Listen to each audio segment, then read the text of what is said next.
Hi everyone, welcome back to Farrand on Film and to episode 6 of The Last of Us. This one's called Kin and Our Reactions. Ollie's here again. Ollie's literally just finished watching it. Literally, like this second, because I've had a very busy day. Singing on the stage of the Palace Theatre with the orchestra doing The Lion King as we speak, ladies and gentlemen. Just get that out of the way. Go on. Got to get it out of the way. Just go on. You know, got a compliment from Keys One and a high five from a West End performer. So, yeah, that'll do. I loved the little Excel spreadsheet that said Oliver Ball really keen to sing. 100% will perform. Yeah, absolutely. I was of the understanding as well, like all the teachers would do it to kind of like get the kids in on it, because it wasn't just us there, it was like multiple schools. Yeah. And I thought, oh, the teachers will chime in and help out and stuff like that. And like, no, I was the only one who like actually got up on stage. And it was like, well, I might feel awkward here, but I don't care, because I got to sing He Lives in You with, I cannot stress it enough, the literal band players doing The Lion King right now and the MD who's in charge of them. Nice. Yeah. Nice. Bald guy. Cool. Eh? The conductor's a bald guy, isn't he? His name is Matt. Yes. He's unbelievable. Yeah. Like, the way he MDs is just sensational. I've not seen anything like it. Michael Scott, my MD is called Michael Scott, by the way. Michael Scott. We let him know? Yeah, as in from The Office. And I compare him to him all the time because they are completely the polar opposites. He's a teacher, funnily enough. Like, as much as I love working with him, like this guy, like there's a reason this guy is a full-time professional MD. I'm not saying Michael couldn't do that, but this guy, there's a reason this is his actual day job. The way, like, he got through about 4 songs with a choir of year 10s in like 2 hours. I mean, he's done better than I did today trying to teach Python to year 8 and year 9. So yeah, he can. Yeah, he's well, in the right place. This was in my half term, I should say. So, oh yeah, he's on his half term now. I'm on my half term this week. He's on his jollies this week. Hence no suit this time, unfortunately. People watching on YouTube. It's been a very long day today. First one back, but yeah. Okay. So we're going to get straight into it. We've not really said anything to each other. We don't have all his usual texts because he was literally watching it as I said. And I was so busy, thoughts racing from a mind of, performing on stage. But we'll did you perform on stage today? Have I not mentioned? Oh, okay, right. My bad. So we start off with this one. We get a bit of a flashback to Sam and Henry.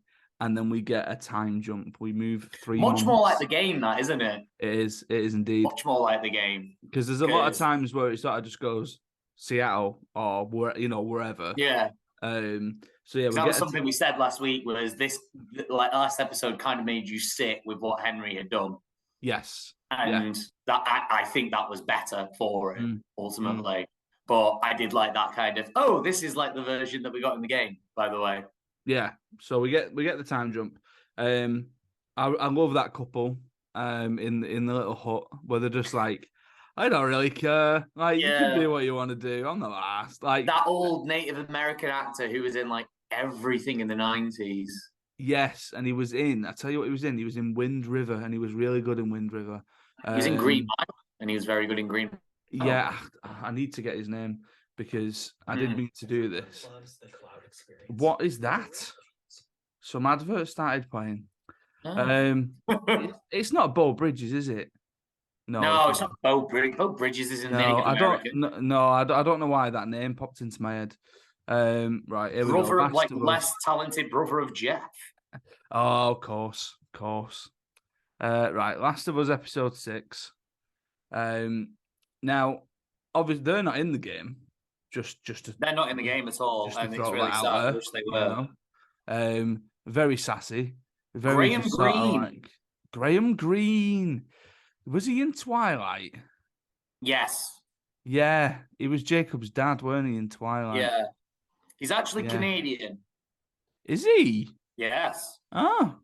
So he was born on the Six Nations Reserve in Ontario. Okay. So, yeah. So it's not Native American. No. But yeah, so Wind Canadian. River, yeah, Ben in Wind River, yeah. Right, so I am recognizing now a lot of the films that I've seen him in. He's in Die Hard with a Vengeance. Or were. Yes. So the third best of the Die Hards. Eh? How was it the third best Die Hard? Well, it is the third one. I mean, the second one's not good though.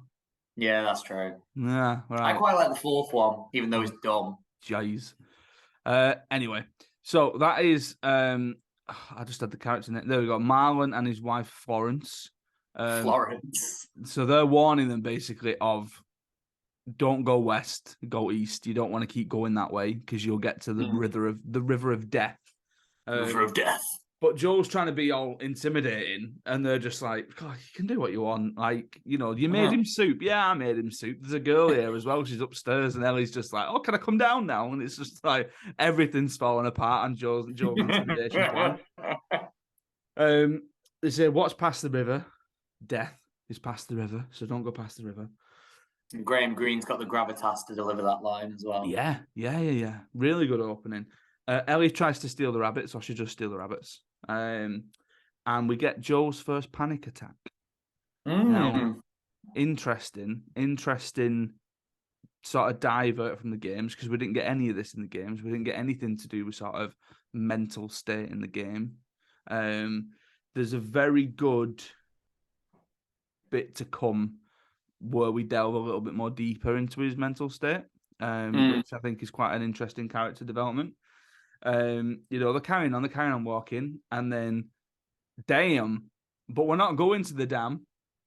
Yeah. No, there's a dam, but we're not interested. There is a dam, but we're not actually living there. No.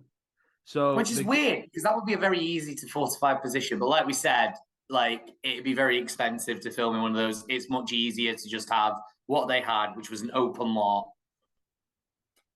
By a town, and they explained it really well. So yeah, they did. So this was the bit that I mentioned last week about them bringing parts of part 2 in early. The settlement, the Jackson settlement. That's a massive part 2 thing, because part 2 starts with Joe and Ellie in that settlement with Tommy. You know, it's essentially a town. It's essentially a sort of village of people who all know each other. And you see it from the cliff. And it's like, it's massive. Yeah. It's huge. Like, they've really expanded it, like, in the game. So I hope they I know it's early days for it here, but I hope they really go into that, like, how big that is. Yeah. Next season. Yeah. So you get the good, the sort of Joel shouting Tommy as soon as he realizes, like, Tommy! And then they have that massive hug. That was a better reunion than the game as well, because the game, they kind of underplay it. Yeah, the game's a bit weird, because it's just like, I'm not going to shoot him because he's my brother or something like that. And it's like, oh, right, okay. Yeah, he's here already. Now, I started mentioning this last week and then stopped myself because I remembered that it was in this episode.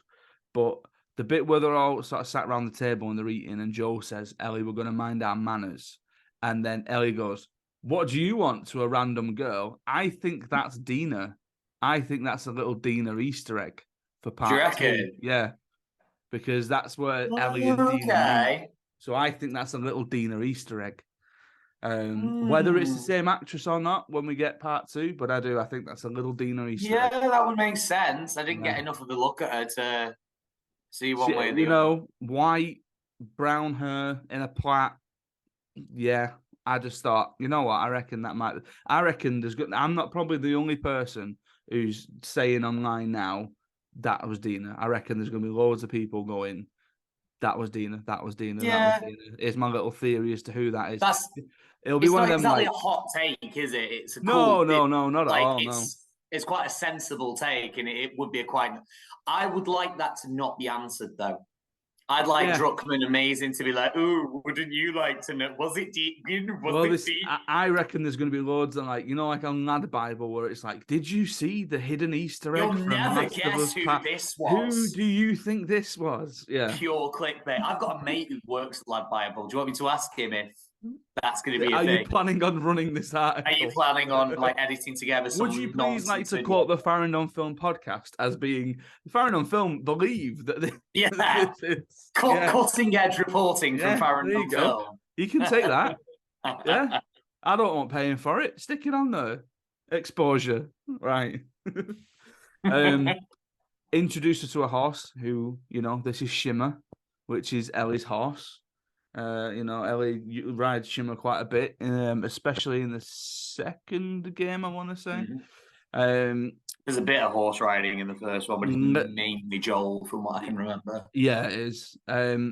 Joel eventually tells Tommy that Ellie is immune, and they have a bit of a sort of, I don't know, a bit of a set to, because Tommy's now got responsibilities because Maria's pregnant. And, so Tommy wants to stick around. He wants to do the He lashes out a bit as well, which I like that they kind of go back to later, where he's like, my life didn't end. I know your life ended that day, but mine didn't. Yeah. And they leave on quite bad terms, which is nice, because I don't think that happened in the game, did it? They're kind of just back where they left off in the game. Yeah, you kind of like, it's almost open. You don't really see much of Tommy after this point in the game. Whereas in part 2, he comes up quite a bit, Tommy. So yeah, and then the bit where Joel steps outside and thinks that he sees Sarah. Now, the nice little thing I noticed this time around in the credits is that Nico Parker is credited, so I'm assuming they actually got her back to do a bit of a sort of stand-in body double type thing. Well, they actually see like a flashback of her as well. Oh, does she turn around? Yeah, no, there's a flashback to just a close-up of her face. Right, okay, so maybe they're crediting that then. Yeah, they might be. Yeah. So that bit where, Maria has sort of taken Ellie almost under her wing a little bit. She's trying to help her out. She starts cutting her hair. I love that. I love the cop leaving the cop. And just into it and being like, oh, okay. Because that would make more sense because that's not, as far as I'm aware, that's not really a thing in the UK, menstrual cups. It is more tampons and pads, isn't it? And it is one of those, like, I think this might be the first show that has ever, like, remotely dealt with that idea that women are still going to be getting their periods in these, like, zombie apocalypses. No one ever really deals with it. No one really ever, you never see Maggie, or whatever she's called, in Walking Dead. Have to tell Glenn, oh, Glenn, can you go and get me some things, because I'm on again. Like, you go try and find. That's just not a thing. And that haircut scene's really good as well, because I love how they're friendly, and then just suddenly Ellie's like, nah, screw you. Yeah, because she's just like, do you know about Joel? And she's like, what, they kill people? Yeah, I get it. Tommy killed people Next question. too. Yeah. Maria thinks the sun shines out of his backside. And the bit where she sort of goes, oh no, Sarah was Joel's daughter. And then she's like, oh, I said too much. It's like, yeah, you opened your mouth. Yeah. Ellie didn't know about Is Sarah. That how Ellie finds out in the game as well? I think she finds out through a picture of Sarah. And I think it's a picture that Tommy gives to him. Yeah, because then it's one that ends up in a frame, I want to say, later on. Yeah. It's like a football. Remember, like, thinking about now, I think, doesn't Ellie run away? And we get to a scene, like the carbon copy scene from the game later that we'll talk about in a bit. Does she run away? She runs away and they find her in like a random house. Yes. Yeah. Like more is meant, like there's more time spent on Ellie's or whatever.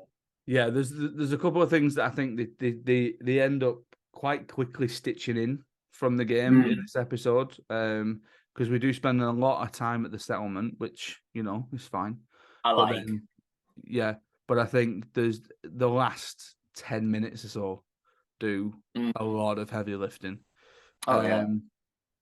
So I mentioned last week that first time I watched this, I was like, right, episode 6 is the For Your Consideration episode.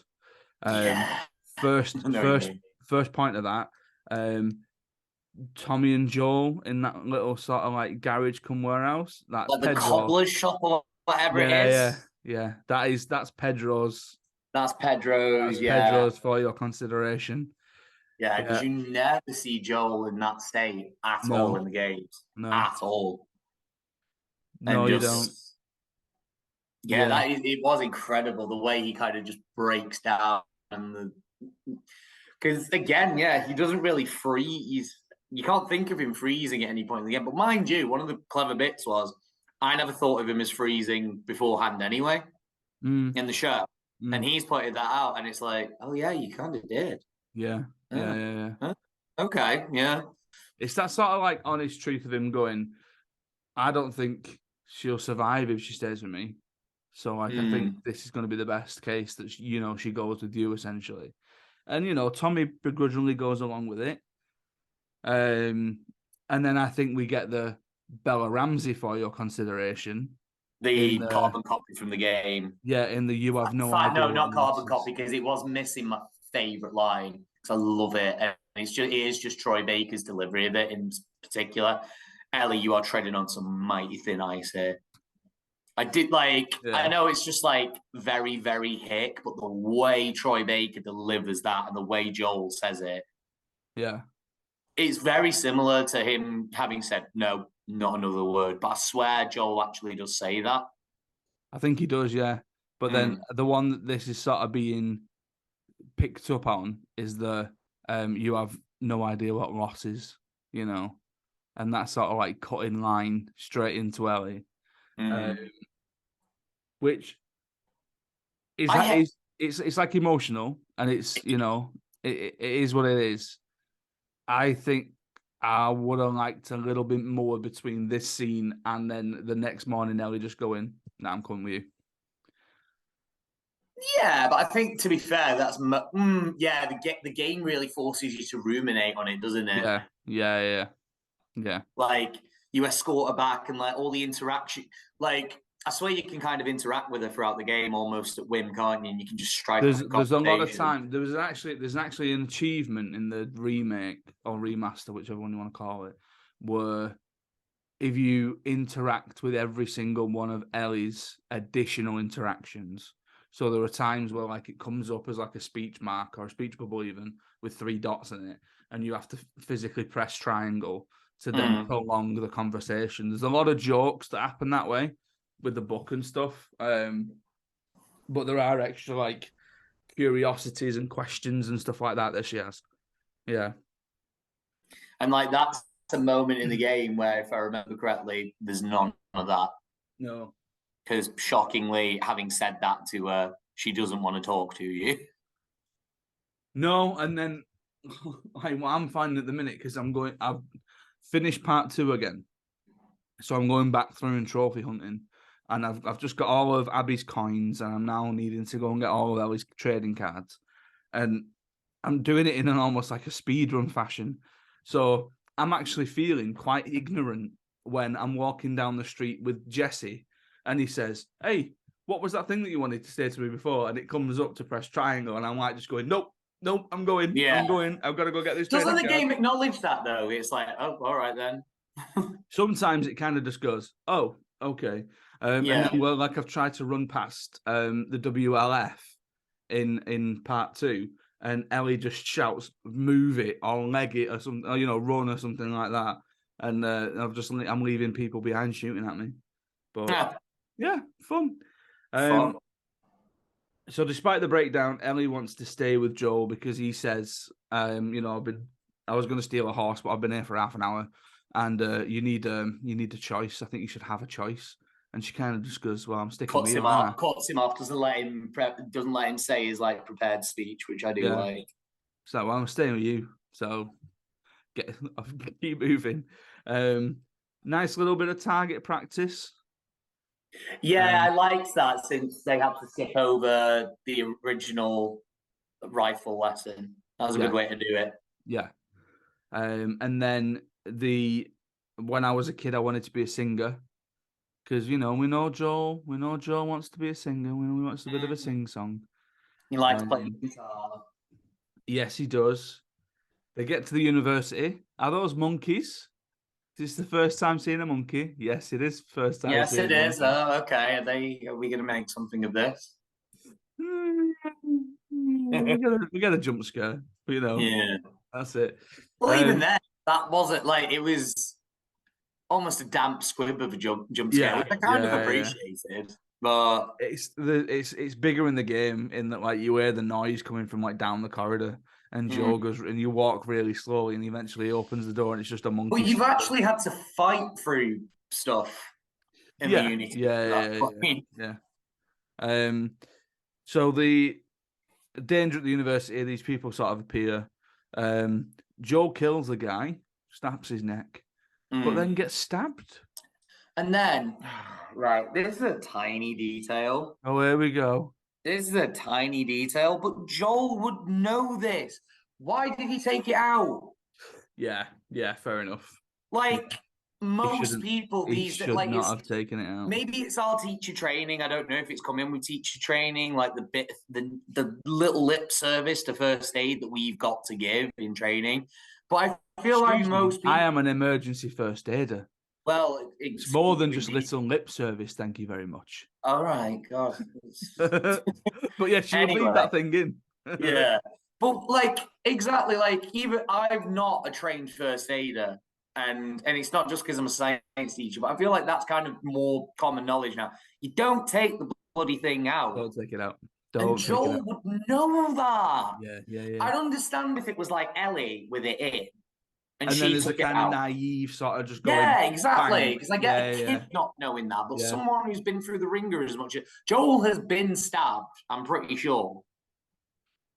Oh, like I mean, the scars on his face, isn't there? I mean, exactly. One like scar that was he's definitely been stabbed, shot at least once, and for him to then just take it out, like he looks down at it, and at that point he feels fine. Because in the game, isn't it a case of like he falls? Onto it. So I wondered how they were going to do this because I wondered whether or not I was getting mixed up with this, but I'm glad you've mentioned that because it's not. There's a part where they go through a hotel and Joel falls and lands on, I don't even know what they call it. It's like a metal pole essentially. So one of those girder things. Yeah, and it goes straight through him, sort of like to the side. So essentially where he got stabbed, it goes through that point. Now, obviously, Ellie sort of lifts him off that, and then he's sort of bleeding out and he's all that kind of stuff. So this has essentially replaced that. I'm assuming it was just an easier option. I think that is at the university, though, in the game. Is it the university? Yeah, that's at the university because, like, the bit I'm remembering is when he falls and, like, the guy's holding his head in the water and Ellie shoots him. Yeah. That's the same thing I'm thinking of. Yeah, that's the hotel one. Holy hell, I shot the hell out of that guy, didn't I? Yes. Which we don't get in this. Ellie just shoots him, the guy who's pleading for his life afterwards, which is quite harrowing. But yeah, like the guy, like that guy rugby tackles Joel off a ledge and he lands on like, so I'm because it's fixed on the ground, you can't just leave it in, which fixes that problem. You got to move. Like Ellie's like, well, we got to move because these guys are after us. So I'd rather risk you bleeding out than you definitely dying by being like beaten to death or hacked to pieces or whatever. Yeah, it is what I thought. I'm mixing two things up because that happened, and then I'm just reading now in the game. They're attacked by bandits, and Joe is severely wounded while escaping. During the winter, Ellie and Joe shelter in the mountains, and then we get next week's episode. Yeah, so well, I say we get next week's episode. We're going to Left Behind first, and then we get the episode after that. Weird times to get it where Joel can't react to it, but it makes sense how they've done it because it essentially. No, I get it. Will it's just right now. Yeah, the current narrative, if you will, bookends that episode and bookends Left Behind. So you start with how they're managing to sort of get to where they get to, and then the end of it leads into the majority of the David episode. Yeah, but I really do love David as a character. I think he's especially for a genre that's so difficult to do bosses in. I just remember his boss level in the game being really cleverly designed in how tense it It's was. very good in that you're essentially you're crawling on the floor as Elliot, or you're trying to be as quiet as possible, and that if he hears anything, he legs it towards you and would just kill you. But on the floor, you've There's got glass. like smashed plates and glass and all that kind of stuff while the whole thing's burning down. And I'll be honest, I wondered watching this the first time how they were going to recreate that, if they were going to bother recreating that. They do a pretty damn good job, I'll be honest. And yeah, that's a real good sequel. But again, it all comes back to like I keep saying, the horror of the people. Like the infected are becoming almost a thing that we know are there and are on the periphery. We haven't seen them for a while, have we? Well, I mean, we had the end of last week's episode. Yeah. With the bloater and all that kind of stuff. So I think that's sort of set up to fill a void, essentially. You're infected fix for a bit. And they did manage to fill it a bit more with, Click a Child, which was horrifying. Well, yeah. So you'll, like, obviously, with Left Behind, you'll get what happens in Left Behind.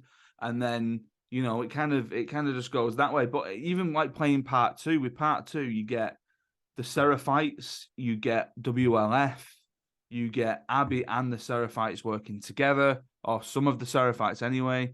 So it's a lot more people-based. And then every now and again, they'll get to a point and it's like, oh, there's infected. So we need to be careful about what we're doing here. And then, yeah, I did the Rat King again the other day. That's not very nice. I can imagine that's not nice. Ridiculous. I can't wait to see how they do that when they do that.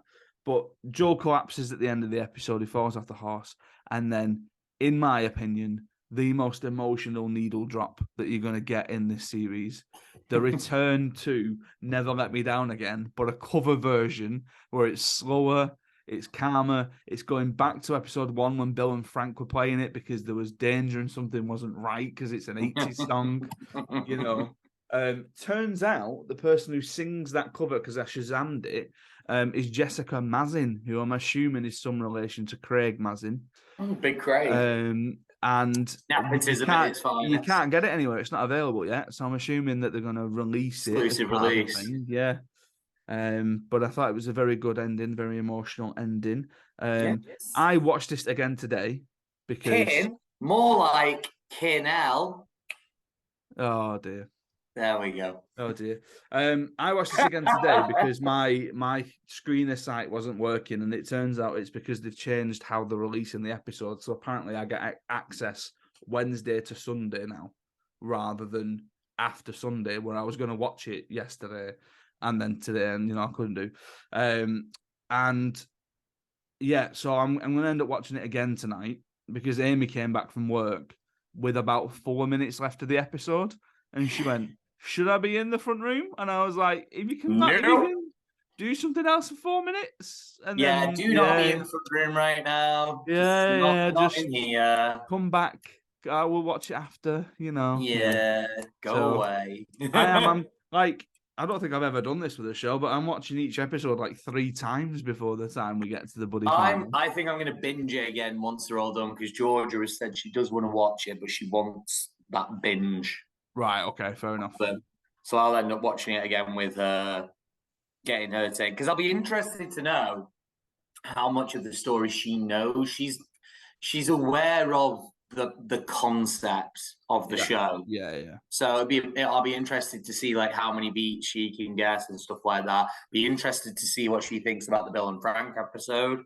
With that being completely different from... Yeah. Honestly, I am genuinely surprised looking back, because the way that Georgia would have thought that was the perfect episode is if they'd got like a pet dog, right, or a cat or something, because that seems like something looking back that Frank would do. Yeah, just introduce a pet, and Bill's like, no, we're trying to just feed ourselves here. Yeah, this is another mouth to feed, and then like you see like a shot later of Bill like just being overly protective of the dog. Yeah. Well, that meant as well they probably would have had to kill the dog when they killed themselves. Spoilers if you still haven't watched the greatest. I mean, if you've still not watched episode 3, what are you doing watching episode 6 reaction? I know, yeah. Mind you, out. Like as much as we love that episode, it is like the one episode you could literally kind of gloss over. Oh, it's the one that you could gloss over, but then at the same time, it's the one that you could pull out and just have as an individual thing. Oh, like, yeah. I remember doing understanding TV drama as a module in uni, and we were shown the Sopranos Pine Barrens episode, because the idea of Pine Barrens is that it's so isolated in itself that you don't need to know anything about the rest of the show. And that if I was teaching it now, or if Dovrig, the same teacher who I had, was teaching it now, and he was picking an episode to watch, you could show, episode 3 long time, and it literally just starts with Joe and Ellie. You give them a bit of context, and it's like, right, it's Bill and Frank, and you could do that. You could just pull it out. I'll have to ask my mate about The Sopranos one, because I've literally never seen it. And I've never seen The Sopranos, and Matthew, my brother-in-law, who is watching this and loves The Last of Us and all that kind of stuff, keeps telling me to watch The Sopranos. But yeah, I keep being told to watch The Sopranos. I'm just worried that it's like influenced over TV, and therefore I'll see the tropes. Yeah, having been done later on. Like people find it difficult to go back and watch The Godfather because of everything. Yeah. I remember because I watched Jaws for the first time last year, possibly the year before, and Ian Moreno-Melgar, one of the senior examiners for film, said to me, "I can't believe you've never seen Jaws, but it's like the Rosetta Stone. Once you watch it, everything makes sense." And I watched it, and I was like, "Huh, yeah." Yeah. Everything I teach and try and explain is in that film. Yeah. Oh, yeah. There's some as well, like The Godfather, where you go back, it's like, okay, this has actually really stood the test of time. So yes. I'm glad I went back and watched this. And I think Jaws is one of them. Jaws, I was just like, well, it's a great film, isn't it?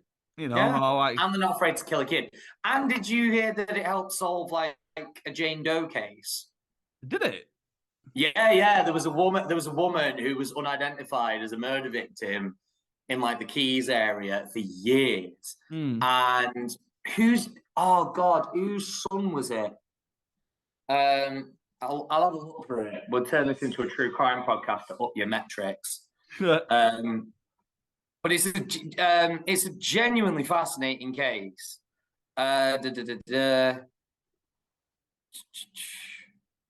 So, the Lady of the Dunes was a formerly unidentified murder victim found on July 26, 1974, in the Race Pont Dunes in Provincetown, Massachusetts. Her body was exhumed in 1980, 2000, 2013 in efforts to identify her killer.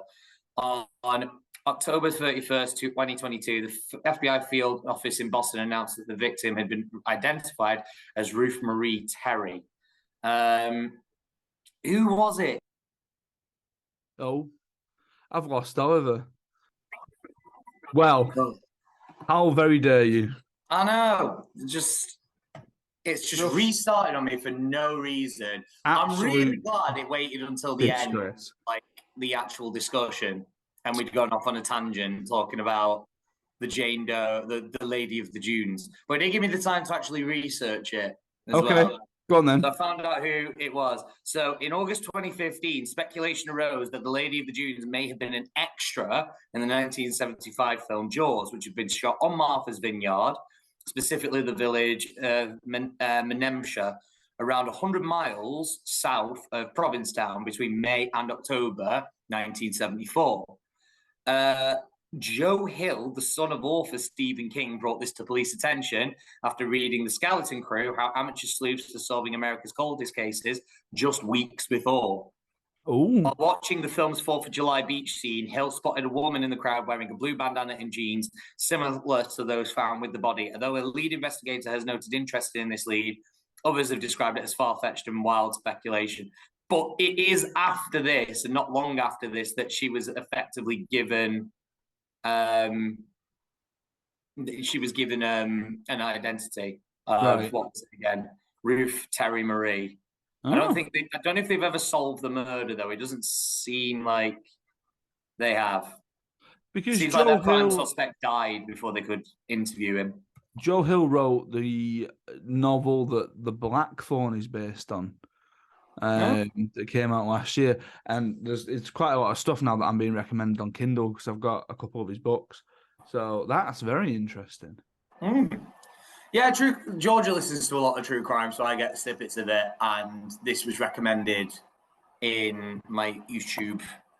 I just saw like a I mean, let's do true crime. Let's yeah, do a true true true crime. crime based in film podcast. That would be a Yeah, good one. yeah.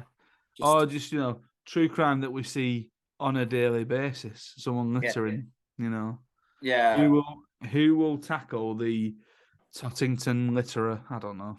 Yeah. Who Yeah. will? I mean, I don't know. I'm pretty sure, given the nature of some of the kids we teach, we could have some more severe crimes going on in our own. Christ. Yeah. It's one of those conversations. Don't tell me if I don't need to know. Yeah. Stop talking. Because they say stuff in front of you, and then it's like, oh, great. Now I've got to deal with this. Got things to fill out now. Yeah. Thanks for that. Fair enough if you need help, but if you're just talking casually, I don't want to know. Keep it to yourself. Moron. So that was The Last of Us episode 6. It was. It was. We're on episode 7 next week, which is, I can't remember what it's called, but it's called Left Behind. It's called Left Behind. Of course it is. That makes sense. They've still I not wonder what it's revealed. going to be about. I wonder what it's going to be about. They've still not revealed the episode title for the last one for whatever reason. Maybe it's called The Last of Us. Yeah. Now, but it's just called The Last of Us. It's called The Last of Us. Thinking, but who does? How we were supposed to know that? Joel is a bad man. He's a bad man. Oh, is that spoilers? It's ambiguous. It depends on the way that you how you feel, I suppose. No, he's a bad What man. am I looking at there, Oliver? Oh yeah, I just thought I'd talk about another show that I'm in because I'm doing Rent. For those of you who got, I mean, none of you can see anything because I messaged it to Adam, but I've got some promo that I've sent to him. Well, Valentine's Day may be behind us because we couldn't be bothered, sharing this on Valentine's Day, even though we've had access to this photo for months at this point. But we can't help but share the love between our Angels and Collins. It's Angel. Catch them before they open their restaurant in Santa Fe. As they arrive on the Knutsford Little Theatre stage. When we say little, Adam, we mean little. I'm pretty sure the stage is bigger than the auditorium. Oh. Yeah, it's tiny. It's hilarious. Okay. Like, it maybe fits 100 people. Maybe. That's fine. There's Diddy. I love your Collins costume, though, because it's flannel and hat. Which is exactly what gets pulled off. Oh, yeah. Yeah. Some grotty old white T-shirt that I'm wearing. I mean, I'm loving the Angel at that. Like, currently, I think we need to get our Angel a new wig because Angel looks like a 40-year-old woman. So. Oh, dear. Well, either way. Right. So we are going to do next week's episode. When we do next week's episode, I was going to mention Mando, but it's not until the week after, is it? So have you seen the clip from it yet? I'm trying not to. I'm trying not to sort of watch anything that comes out, and I'm just going to wait and Just Carl Weathers putting on his weird overactive voice, Mando. Oh, thanks, Carl. Why are you doing that? I realized before that, you could go back and watch Mando 1 and 2 if you really want to before 3 comes out, but you're also going to have to do Book of Boba Fett then because that was Mando 2.5.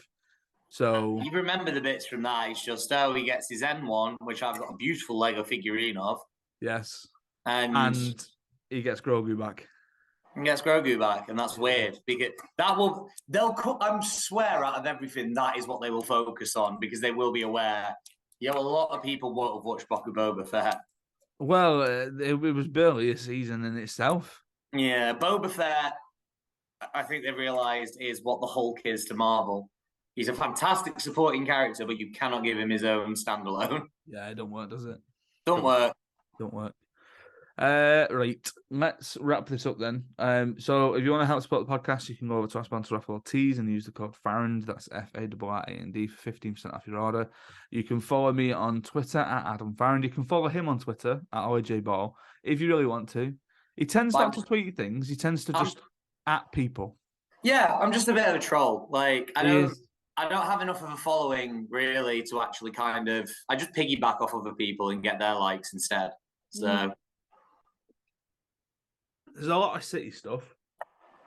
There's a fair amount of City stuff, although that's the stuff that I like. Well, I don't even like an awful lot of stuff there, but there's the odd one where I'll like comment on a YouTuber's things, and it's not to like mess post them or anything, because they are people I genuinely look up to, and I like hope I can kind of piggyback likes off of their followers for saying something that's funny in their little echo chamber.